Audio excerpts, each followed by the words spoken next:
पत्रकार बंधुओं, सबसे पहले आप सबको नमस्कार। वंश लोक जनशक्ति पार्टी रामविलास और जम्मू एंड कश्मीर की स्टेट की यूनिट है हमारी।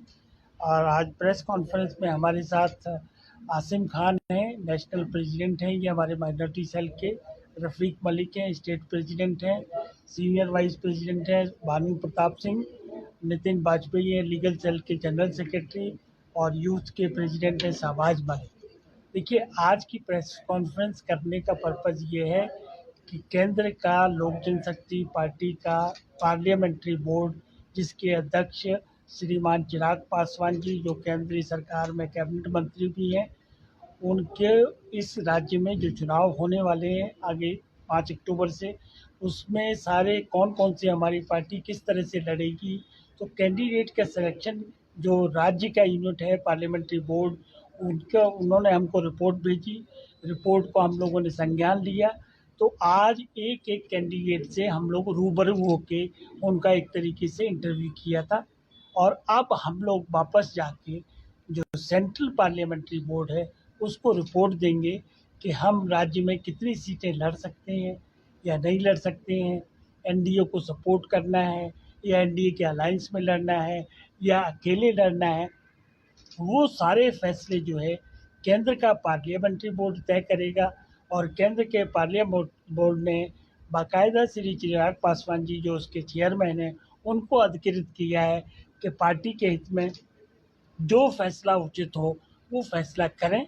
हम आज ही दिल्ली वापस जाएंगे और संभवतः कल चिराग पासवान जी से मुलाकात करके इस मामले में पूरा निर्णय करके अपने राज्य की इकाई को अवगत कराएंगे। लेकिन हमको एक बात ध्यान रखनी पड़ेगी कि हम अलायंस का हिस्सा है, एनडीए का पार्ट है। हमारी पार्टी सक्षम है। अभी हम लोगों ने करीब 35 से 40 कैंडिडेट्स का इंटरव्यू लिया है और मुझे कहने में कोई दुरेज नहीं है कि एक से एक सक्षम कैंडिडेट हमारी पार्टी के पास है। लेकिन जो अलायंस की मर्यादाएं हैं, जो अलायंस का सीमाएं हैं, जो गठबंधन का धर्म है, उसको हमको निभाना पड़ेगा और हम उसको पूरे दिल से निभाएंगे, जिससे कि एनडीए की सरकार आगे भी मजबूती से राज्यों में बने। उसको ध्यान में रखते हुए एक आध दिन में हम इसमें कितनी सीटों पर चुनाव लड़ना है, जम्मू एंड कश्मीर में कितने कैंडिडेट खड़े करने हैं, या एनडीए के अलायंस में लड़ेंगे या अकेले लड़ेंगे या खाली एनडीए बीजेपी को हम सपोर्ट करेंगे, ये सारा का सारा निर्णय एक दो दिन में आपके सामने आ जाए। देखिए, कोई भी पार्टी अपने संगठन का विस्तार करने के लिए चुनाव अभियान में जाया करती है और ये हमारा भी धर्म है कि हम अपनी पार्टी का विस्तार करें और पार्टी के विस्तार के लिए जो उचित कार्रवाई है वो करें। तो उसका निर्णय एक आध दिन में आपके देश की जनता को, राज्य की जनता को बताया जाएगा और वो अगली प्रेस कॉन्फ्रेंस हमारे जो स्टेट प्रेसिडेंट रफ़ीक मलिक साहब हैं वो आप लोगों को जानकारी देंगे। सर, जिस तरह से चुनाव पहले चरण के तो नॉमिनेशन भरे गए हैं, अब 2 चरणों के चुनाव हैं, तो आपको नहीं लगता ये देरी हो गई है? पहले फर्स्ट फेज में तो आप लड़ ही नहीं पाएंगे ना? नहीं, फर्स्ट फेज का तो सवाल ही नहीं होता। तो उसकी तो डेट एक्सपायर हो चुकी है, जा चुकी है। लेकिन तो सेकंड की अभी 5 तारीख से 13 तारीख तक शायद सेकंड फेज है।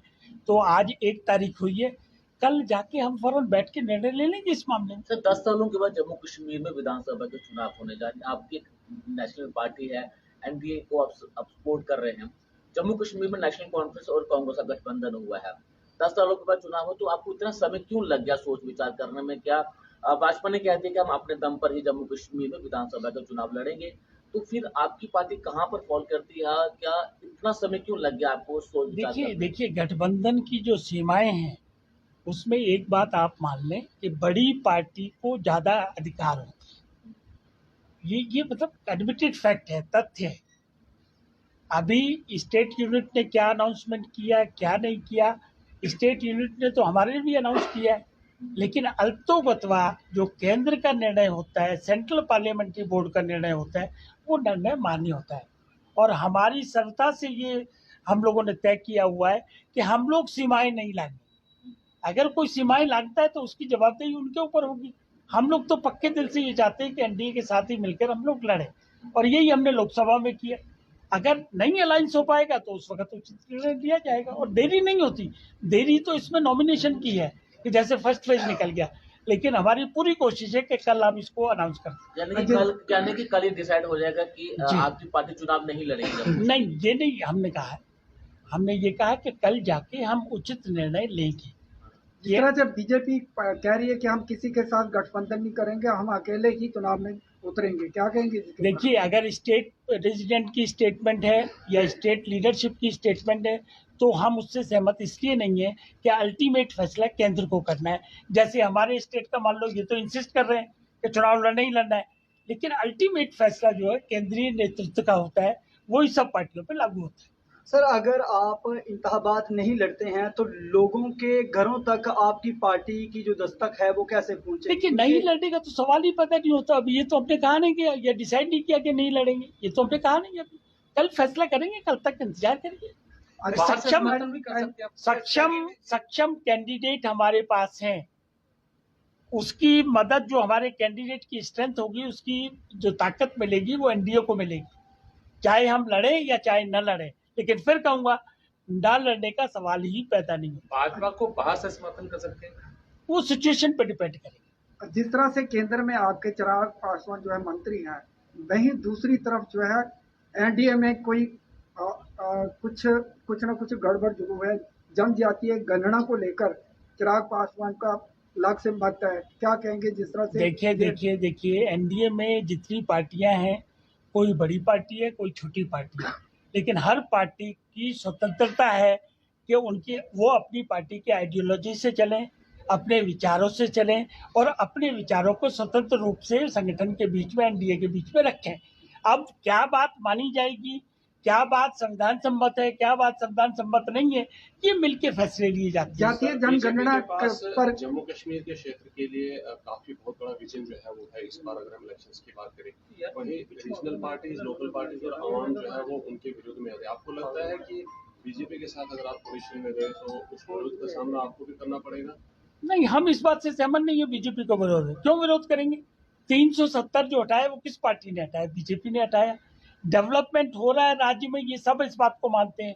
छोटी मोटी कमियां होती हैं, वो कमियां सब जगह होती हैं, उसको दूर करने का प्रयास किया जाएगा। तो हमारी पार्टी उनके साथ सहयोग में है। जो समस्याएं यहाँ की हैं उसको हम तत्परता से उठाते रहे, आगे भी उठाते रहे। सर, आपकी पार्टी और आपके कैंडिडेट जो है वो तैयार है पूरी तरह से? मैंने अभी बताया आपको, अभी हमने इंटरव्यू लिए, 1-to-1 इंटरव्यू लिए, उनका बायोडाटा लिया, उनसे गुफ्तगू की।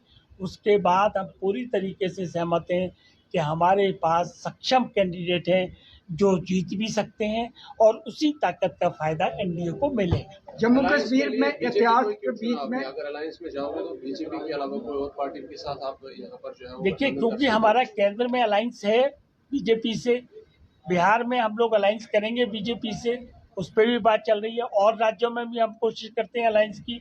तो वो हमारी एक पॉलिसी का हिस्सा है कि जिसके साथ केंद्र में पहली ऑप्शन हमारी उनके साथ है। स्टेट वोट का मुद्दा है, जहाँ पे पहली बार इतिहास में हुआ है कि कोई किसी स्टेट को यूटी में तब्दील किया गया है। क्या आप अगर चुनाव में उतरेंगे, क्या एजेंडे में ये रखेंगे? हमारी पार्टी ने बहुत पहले से ये अनाउंस किया हुआ है कि यहाँ जम्मू कश्मीर को पूर्ण राज्य का दर्जा मिलना चाहिए। ये हमारी स्थिति पहले से स्पष्ट है। 370 और 35A के ऊपर किस तरह का रहेगा आपका? 370 और 35A के क्या कहना चाहते हैं? 370 तो हटा दिया, ये तो एनसी से पूछिए, वो कह रहे हैं दोबारा लाइए। हमसे क्या पूछ रहा है? हम लोग तो उसमें सहमत हैं। सर, आपके मुद्दे क्या रहेंगे? मुद्दे का जवाब ये सीधा सा है, कल अनाउंस हो जाने दो, परसों हमारा मैनिफेस्टो आएगा, उसमें सभी देश से संबंधित, जनता से संबंधित जो भी मुद्दा है वो सारे हम लोग कवर करके आपके सामने पेश